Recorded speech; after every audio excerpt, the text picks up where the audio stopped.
Perkenalkan, nama saya Johannes Trisno Manalu. Saya ingin mempresentasikan presentasi tentang larutan elektronik dan non-elektronik. Pertama-tama, saya akan menjelaskan tentang larutan elektrolit dan non-elektrolit. Dari pengertian larutan ialah campuran homogen antara zat terlarut dan pelarut, solvent.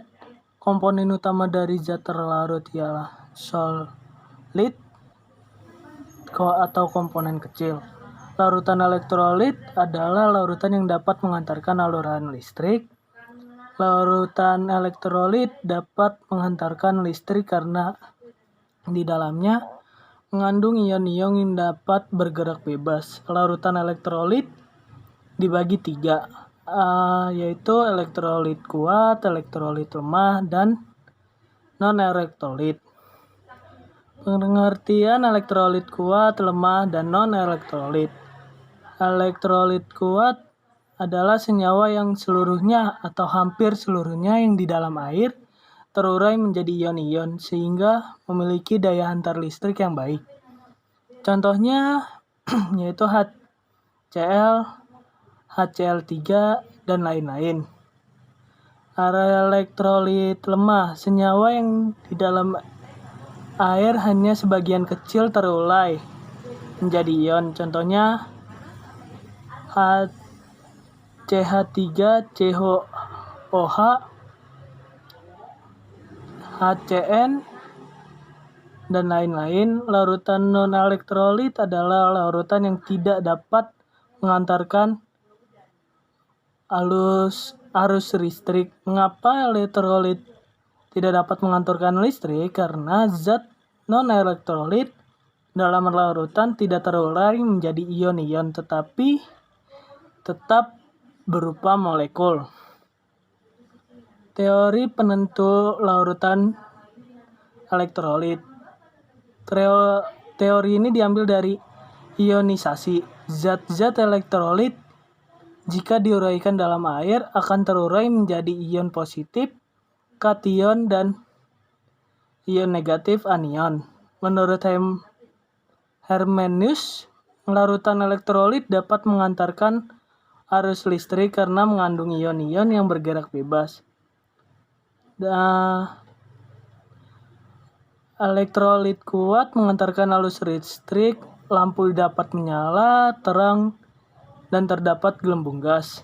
Elektrolit sebagian atau lemah, lampu menyala tapi redup, tidak terironisasikan, mengalami sedikit gelembung. Tidak terionisasikan karena menghantarkan arus listrik, lampu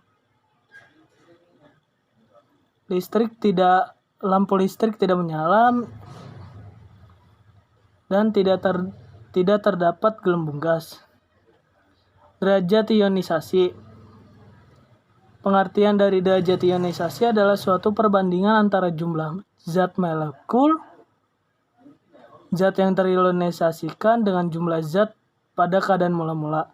Penentuannya ialah elektrolit kuat alfa sama dengan 1 atau lebih, berarti 100%. Elektrolit lemah memiliki derajat alfa lebih daripada 0 kurang daripada 1 atau bisa dibilang 0,1 sampai 0,9.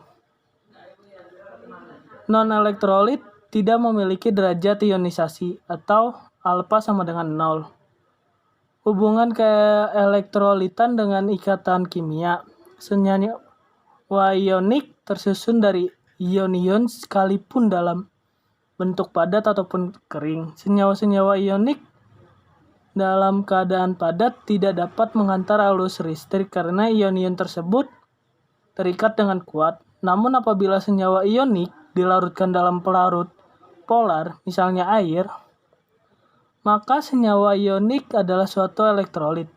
Hal ini disebabkan ion-ion yang awalnya terikat kuat pada kisinya dilepas kemudian segera masuk dan menyebar ke air sebagai medium untuk bergerak.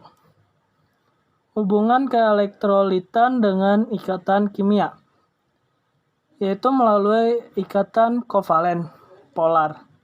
Senyawa kovalen polar merupakan sumber larutan ion, sebab jika dilarutkan ke dalam air, maka senyawa kovalen polar akan terurai menjadi ion-ion. Ini disebabkan oleh ikatan kovalen pada senyawa tersebut mudah terputus dalam perlarut air hingga menghasilkan ion-ion.